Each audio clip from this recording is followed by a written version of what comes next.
Ngayon, pag-aralan natin ang karaniwang salita na ay. Ay. Ang salitang ay ginagamit sa Filipino para ipakita kung ano ang ginagawa o sinasabi tungkol sa isang tao, bagay o hayop. Tinutulungan nito tayong gumawa ng buo at malinaw na pangungusap.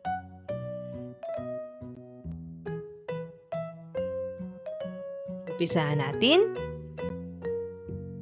Ay. Ang.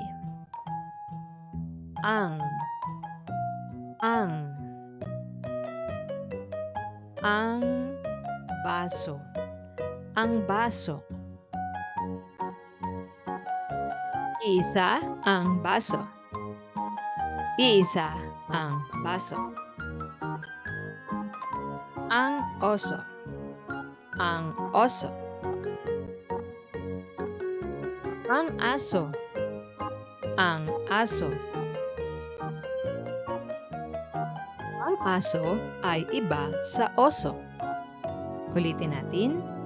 Ang aso ay iba sa oso. Ang abo. Ang abo. Sa baso. Sa baso.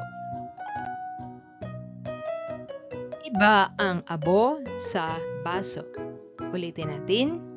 Iba ang abo sa baso. Ang mais. Ang mais. Iisa ang mais. Ulitin natin. Iisa ang mais. Sasama ang mama. Ulitin natin. Sasama ang mama. Sa misa. Sa misa. Ang mama ay sasama sa misa. Ulitin natin.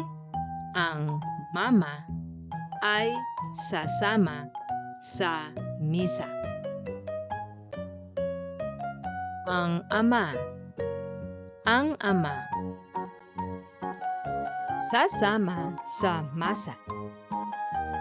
Sasama sa masa. Ang ama ay sasama sa masa. Ang ama ay sasama sa masa. Ang aso. Ang aso. Sa amo. Sa amo.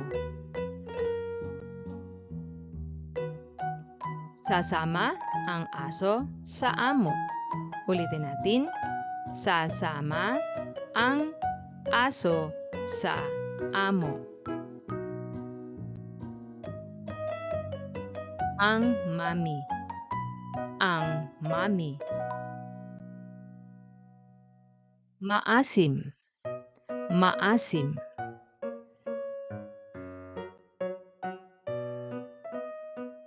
Aba, ang mami ay maasim. Ulitin natin. Aba, ang mami ay maasim. Magkita tayo sa susunod na aralin.